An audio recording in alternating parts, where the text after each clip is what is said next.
Welcome to Shenanigans Ensue with Mary SanGiovanni!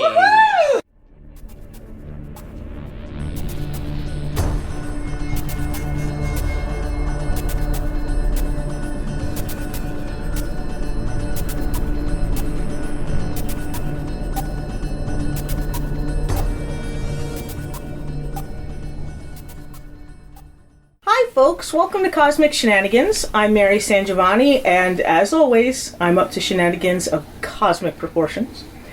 Today, we are entering into part 2. Wait. It just occurred to me, you just hit record, Yeah. and you're going to have Matt's toilet in the background. They won't hear it. And then he's going to come out and he's going to say bye to everybody. Oh. And we'll be very rude because we'll just have to go. Alright, well, whatever. Okay, we can wait.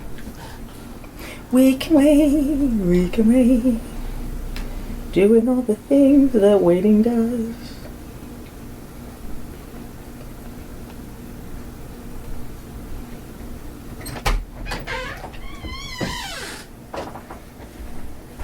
Well, hello. Well, hello. Well, all right, then. So you're gonna start doing your. Yeah, she's going to do cosmic. All right, So, guys. all right, Catch brother. you next week. See you next week. Alrighty, drive safe. You We'll see you too. next week. I will. Thank you, guys. All right, brother. All right, I'm sorry. All right. Go ahead. Okay. Hi folks, welcome to Cosmic Shenanigans. I'm Mary SanGiovanni, up to shenanigans once again of cosmic proportions. Today is part 2 of our exploration of a different avenue of cosmic horror.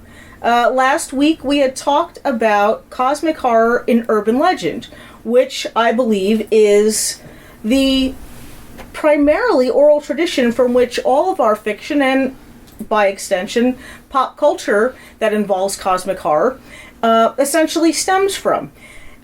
As I mentioned last week, cosmic horror is at its root an unraveling of reality as we know it, of a closer examination of mysteries once hidden suddenly becoming revealed, and of the possible cosmic implications of those revelations. So, what better place to look at the potential for cosmic horror than in that sort of twilight area of reality which we think of as urban legends and folklore. Today's focus for cosmic horror of alternate dimensions in urban legend is going to be on portals, doorways, and stargates. If we talked about people last week coming to and from other dimensions, how do they get here? Okay? Well, let's look at some of the doorways throughout the world and throughout history. In 1996, Jose Luis Delgado Mamani discovered the Gate of the Gods at Hayumarca in Peru, while he was trying to learn the layout of the area for a job he had recently taken on as a tour guide. Now, the Gate of the Gods, which is what it's called by the native tribes, is said to have once acted as, wait for this, a gateway to the land of the gods. It was believed that in passing through this, you could go to another dimension. Mamani even claims that prior to taking on this job, that he had dreams of this doorway for years before he accidentally found it. In his dream, Mamani stated, the pathway leading to the doorway was made of pink marble, and that he had also witnessed a smaller door that was open with, quote, a brilliant blue light coming from what liked a shimmering tunnel, quote. Now, this doorway, according to historians, is actually considered to be 2 doorways. It makes a sort of huge T shape. But the larger doorway measures 7 meters wide and 7 meters high, which would be about 22 feet by 22 feet, while the smaller one stands 2 meters high, which is about 6.5 feet, in the middle of the base. So it's like sort of inset into the trunk of this T. Now, legends state that the larger door is for the gods themselves, being larger than people, and that the smaller door actually is for mortals to pass through. And that according to a lot of Peruvian legend, some heroic mortals actually did become immortals themselves and went through this doorway to live among the gods. Now, one of these legends seems to coincide strangely with Mamani's alleged dream. The story says that when Spanish explorers arrived in Peru in the 16th century, they were looking to loot Inca riches as they went, and an Incan priest named Amaru Maru fled his temple with a valuable golden disc. Now, one of the things I find interesting is, now this golden disc was known as the Key of the Gods of the Seven Rays. In a lot of cosmic horror, and in fiction, and in a lot of stories about doorways and stargates and things like that, we often see the keys to these doorways as being not like keys in the traditional sense that we think of, the little metal things that you stick in locks. A lot of these keys are discs of some kind, which I think is kind of interesting if you think about like key cards that we have today, which are rectangular but are, again, not exactly key shaped. So this golden disc, this Key of the Gods of the Seven Rays, Amaru Maru took this with him from the temple. He found the doorway, the Gate of the Gods, and saw that it was guarded by shaman priests. He presented to them the golden disc, and following a ritual performed by the priest, the smaller doorway opened. Behind it was a tunnel that shone with a great blue light, just like Mamani said in his dream. Amaru Maru passed into the doorway, left the disc with the shaman priests, and vanished from Earth to the land of the gods. Now, people who have investigated this particular gateway have discovered that there is a small round indentation in the rock on the right-hand column of the smaller doorway. These examinations led them to believe that should a disc-shaped object be inserted into this indentation, it would be held in place by the surrounding rock. Now, to the best of my knowledge, I believe that archaeologists have claimed that they have never found anything like this disc, anything like this particular key, nor can they actually glean from stories of any remaining priests about where this disc is. Supposedly, from what I've seen on documentaries about this place, the key is on the other side of the doorway right now. But it does bear mentioning, I think, in an interesting sort of way, that were we able to actually replicate this key, we might be able to open such a doorway to another dimension. Another doorway, in 2007, while searching for the remains of shipwrecks, scientists discovered a stone structure about 12 meters, which is 40 feet, below the surface of Lake Michigan. Okay, so here's one right here in our own United States. This stone structure is thought to be about 9,000 years old. And a lot of people have come to think of it as Michigan's equivalent of Stonehenge. This discovery was made by a professor of underwater archaeology, which I think is kind of a cool field in and of itself, at Northwestern Michigan University. His name is Mark Hawley, and his colleague, Brian Abbott. Now, one thing of particular interest was a carving on one of the stones of a mastodon, which people believe to have become extinct 10,000 years ago. So that is a possible indication. That's why they think it may be somewhere around 9,000, 10,000 years old. Now, here's an interesting thing. The Native American tribes want to keep the amount of visitors to this place at a minimum. So the location of the site has been kept secret, at least for now, as part of an agreement with the local Native American tribes. It is believed by these tribes and the scientists who have talked to them that what this structure is the remains of a stargate or of a wormhole. The site can claim several unusual and bizarre disappearances and disturbances, and they have taken to calling this area the Michigan Triangle. We also have a stargate, possibly, that is buried in the Euphrates River. Okay? There are a number of, if you were to look at real-life portals, real-life stargates, one of the things that comes up most frequently is the stargates that are thought to be buried in essentially the cradle of life, the cradle of the world, which is in Iraq. Okay? And one of these stargates, one of these primary stargates, was discovered, or the location seems to be indicated based on a famous Sumerian seal. It shows a Sumerian god appearing from a portal from his world into ours. The god appears to be on a staircase that is moving away from the person who is looking at the seal. On each side of this god, there's a strange shimmering column of water. Now, it's worth noting that in a lot of pagan religions, the doorway to the dream dimension has to do with the moon, which is very much connected to water, and two columns to either side. So when you see columns, they're like two rectangular columns and a moon on top, it generally means a doorway or a portal to the dream world, which a lot of people associate with these alternate dimensions that, fairies and gods and goddesses originally came from.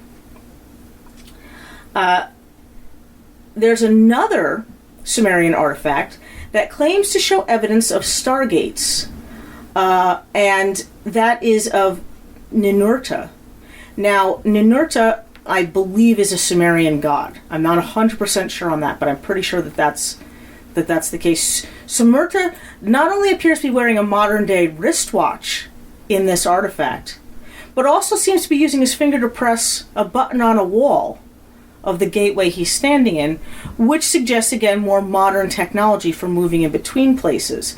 These stargates, these gateways, often the dimensions that they go to don't run on linear time or time as we know it, and sometimes these gateways are both gateways to other dimensions, different in space and time as well. Okay? So author Elizabeth Vague, I hope I'm saying her name right, Vegh, in case you want to look her up. She's written several books on the ancient Sumerian gods and their kings and their alleged use of stargates to move around between their world and our world. One of her main conclusions is that there is a stargate in the Euphrates River, that it's buried and it's lost under the ruins of the Mesopotamian city of Eridu for thousands of years. She claims that the biblical verse in chapter 9 of the book of Revelations speaks about this stargate. And this is not the first time that the Bible itself has been used as source material to indicate both visitors from other planes of existence, not just angels and demons, but although that's generally what they're called, or what people believe they were called based on the original translations of Hebrew, they just assumed that they were angels and demons. But a lot of those direct translations, the word that they had translated into angel was actually traveler or stranger. And that what they had often translated as the word heaven, both in ancient Hebrew text and ancient Egyptian text, was actually the cosmos, the universe, or stars. If you look at a lot of ancient languages, there is no word for outer space, but there are words for heaven. And that idea of heaven, they think, is far more synonymous with the idea of outer space than it is with, or of another dimension where gods, sit in reign, than it is with what we often think of in terms of like the fluffy cloud kind of heaven. Now, in this chapter 9 of the book of Revelations, the verse reads, quote, "Then the fifth angel sounded his trumpet, and I saw a star that had fallen from heaven to earth, and it was given the key to the pit of the abyss. The star opened the pit of the abyss, and smoke rose out of it like the smoke of a great furnace, and the sun and the air were darkened by the smoke from the pit. And out of the smoke, locusts descended on the earth." Now let's take a look at that, okay? If we were analyzing this from a literature point of view, okay, the star that had fallen from heaven, a lot of times they show stars as being somewhat circular, like the circular key that exists, supposedly existed at one time for the Stargate in Peru. The star opened the pit of the abyss. That suggests that whatever this star is, it is some type of key or the holder of some type of key. And it was given the key to the pit of the abyss. Abyss, okay, according to most scholars, the word abyss in a lot of these scenarios refers to a large body of water, which I didn't know. But in ancient texts, it is also used, the meaning is more akin to something like a portal or a doorway, which again, in a lot of ancient pagan culture, a lot of cultures that embrace magic, doorways and portals are often associated with water. Okay? And again, in cosmic horror, if you've noticed, despite, or maybe because of, I would say probably because of Lovecraft's unease with the ocean, a lot of his, portals to Rayleigh and all these other, Dagon, Cthulhu, they're all water-based creatures. So it's just kind of an interesting little similarity there.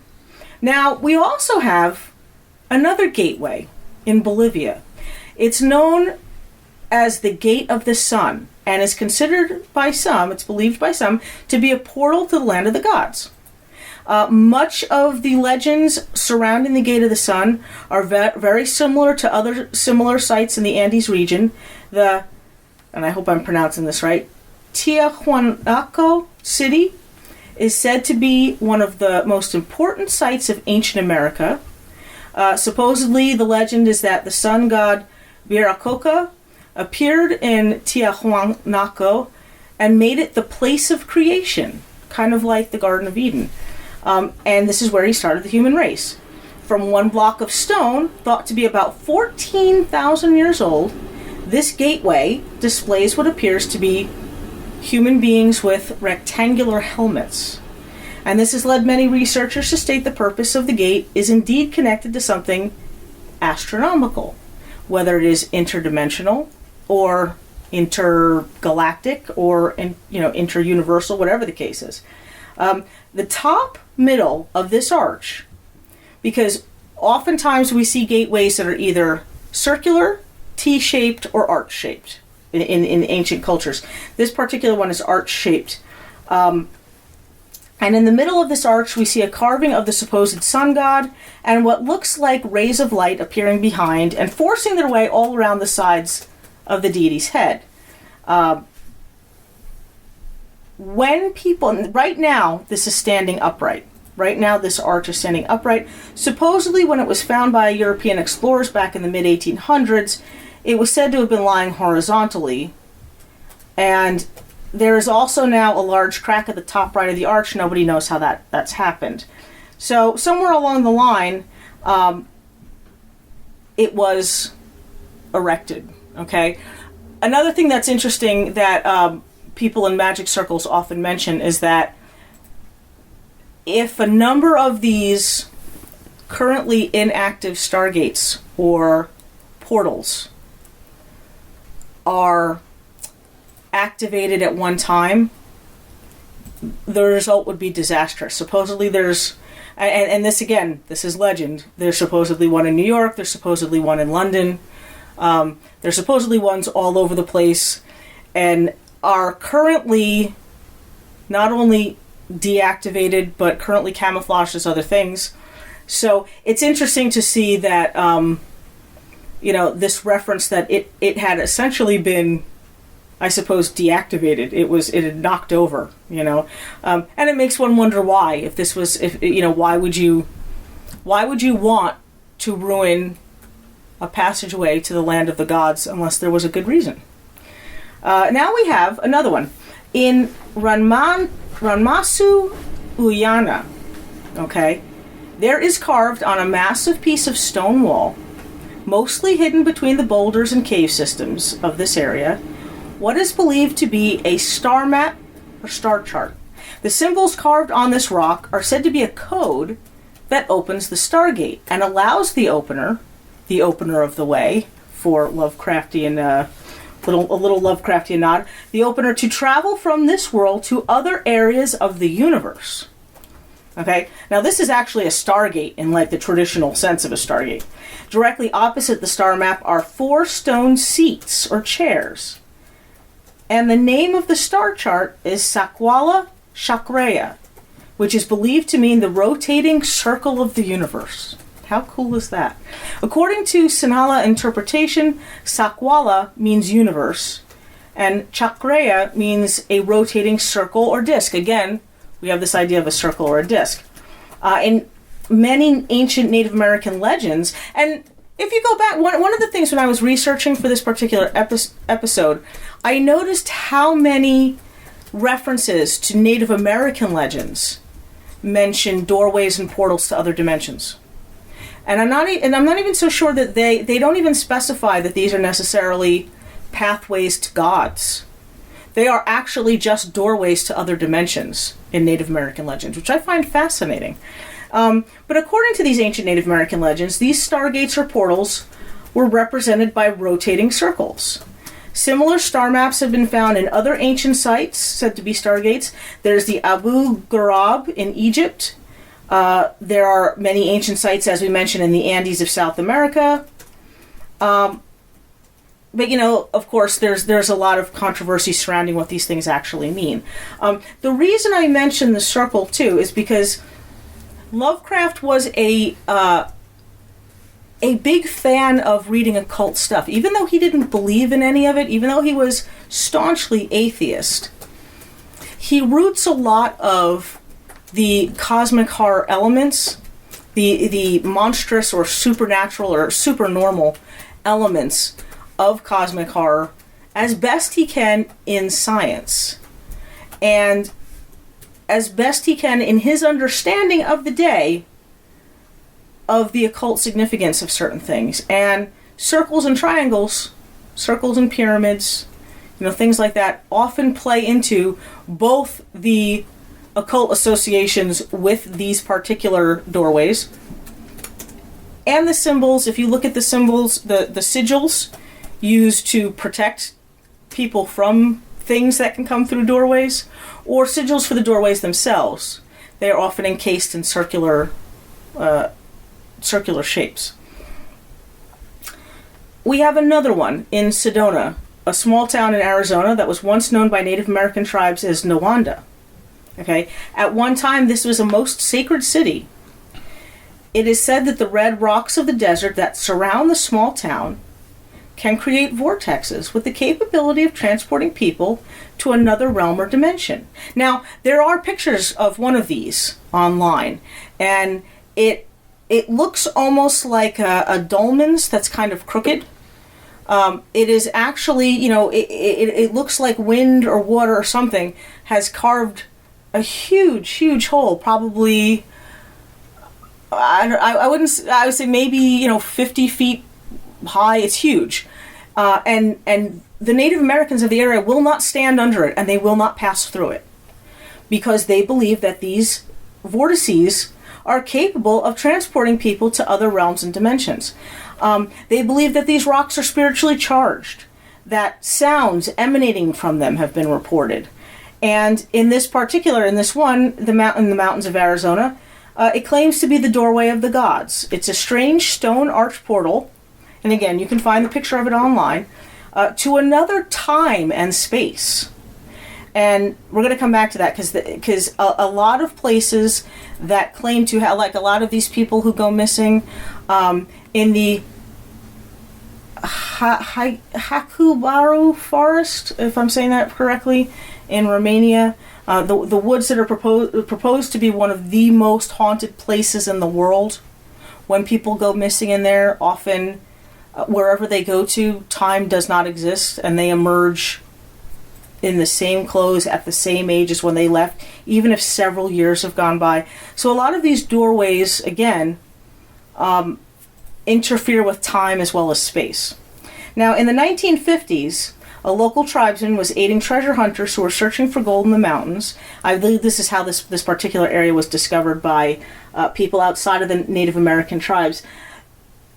He was told he told the treasure hunters the story of his people, dating back to the 1800s, of 3 tribesmen who had discovered the archway while riding in the desert. Now, supposedly, one of them had walked through and just simply disappeared.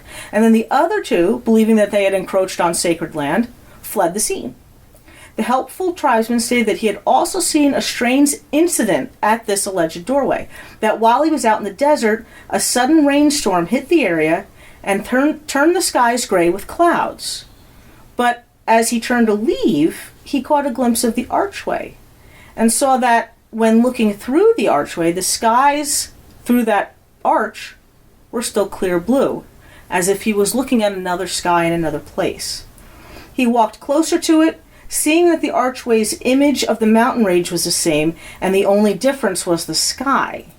However, he too became scared, he got on his horse, and he returned home.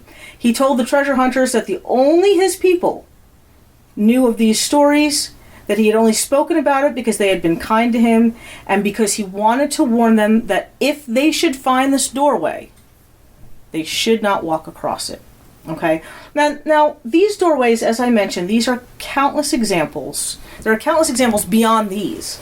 These are just some of the most popular ones of spots along the earth, whether it's where ley lines cross, or whether there are scenes where supposedly the fairy folk held dominion, or places where there's a lot of UFO activity. Sometimes they're out of the way places. A lot of these places claim the magnetism of the area is different than all the area around it, so that, say, you can roll things uphill, or you can have things defy gravity in odd ways. Things that affect you physically because the magnetic resonance of the area is just different than it is around it. These are things that are proved by science. So all these urban legends that intuitively explore the idea of something above and beyond us, okay? All of these that intimate the idea that there may be other worlds and other dimensions beyond that, beyond what we know of. These things have informed our fiction. We have, in some ways, art imitates life, and then life imitates art right back again. And we have this sort of cyclical process where, again, if the brain were to correlate all the events, as Lovecraft says, we might be presented with a picture that's fascinating and kind of terrifying. And in the true sense of cosmic horror, if we're just a tiny speck in the universe, and that's intimidating, what are we in the scheme of things if there are multiple universes and multiple slivers of universes and multiple timelines which are all kind of existing at the same time? So it's just something, it's food for thought. It's also interesting to note that last week a news article was released, a press release that quantum scientists had discovered proof of at least one other alternate dimension. That we can't access it, we can't get to it, but from what I could find online, because a lot of the news follow-up is very vague, strangely vague actually, about this, that it has something to do with cold spots, what they call a cold spot or a void in a part of the universe that should have stars but doesn't, and also of a magnification of light. And again, I'm not a scientist, so I don't understand all this, but it has something to do with light being much brighter in another area that shouldn't have light at all, which people suggest mean that the universe is expanding. If the universe is expanding, then all of these little possibly collapsed dimensions are maybe not as collapsed as we thought. And also that if this light is so incredibly bright that it may be leaking over from a nearby universe, a different universe. So, and that's probably way oversimplifying the science of it, because as I said, I'm not a scientist, but the idea is that scientists are seriously considering and seriously putting growing proof out there that the worlds created in a lot of cosmic horror, especially modern cosmic horror, which tends to look outside of our one universe into possible other universes, that they may actually have some basis in science. I like to think that Lovecraft would have been delighted by the thought that science is bearing out essentially the fantasy, the weird fantasy that he created. Now, what remains in those dimensions, whether there are other gods, and whether they would be as indifferent and possibly as cruel to us as Lovecraft's work suggests, well, I guess that would remain to be seen, but it is something interesting to think about, that all of this fascinating alternate and parallel dimension storytelling that we've been doing, that maybe, just maybe, there's a little bit more to it than just fiction. So anyway, that is our experimentation of cosmic horror in urban legend, and how it has clearly not just informed modern cosmic horror, but also seems to be reinforcing maybe some primary truths of traditional cosmic horror, and essentially, creating this, I suppose, a need in modern cosmic horror to do the things that we've talked about it doing, such as redefining the significance of humanity in the face of, being engulfed by the cosmic broadness of everything. So we may revisit these in the future. We may revisit other urban legends or other strange stories of reality seeming to bolster cosmic horror viewpoints in fiction and fantasy and in pop culture, because pop culture is big into these sort of urban legend propagations of the fantastic. If you enjoy cosmic horror, we will be getting back into some modern cosmic horror fiction next week, and exploring again some interest. I have on tap. I've got music coming up. I've got other movies coming up, and certainly again a lot more fiction coming your way, cosmic horror wise, and we'll be talking about that next week. So. If you enjoy cosmic horror and you enjoy cosmic shenanigans and you want to listen to everything and all of it all the time, you can check it out on iTunes, Spotify, Stitcher, iHeartRadio, all other platforms that have podcasts. You can check it out via the Project Entertainment Network. If you like listening to me babble, you can also check out another show I co-host, which is The Horror Show with Brian Keene. That is also available on all of those platforms. You can send some love to Dave Thomas, our engineer. Send some love his way by checking out his channel on twitch.tv/meteornotes, where he plays video games and talks to kitty cats and has a generally good old time. So thank you for bearing with me through this experiment in urban legends, and I will see you next week. Bye. Ladies and gentlemen, Project Entertainment Network presents the Mondo Method. An old man with a goatee teaches a younger guy with a beard how to write. Introducing first, he's the mentor and the greatest manager of all time, Mondo Guerrero. And from parts unknown, up-and-coming superstar, the Great Buddha. Okay, so maybe their names are really just Armand Rosamelia and Chuck Buddha, and maybe you'll learn something while they're at it. Wednesdays exclusively on Project Entertainment Network.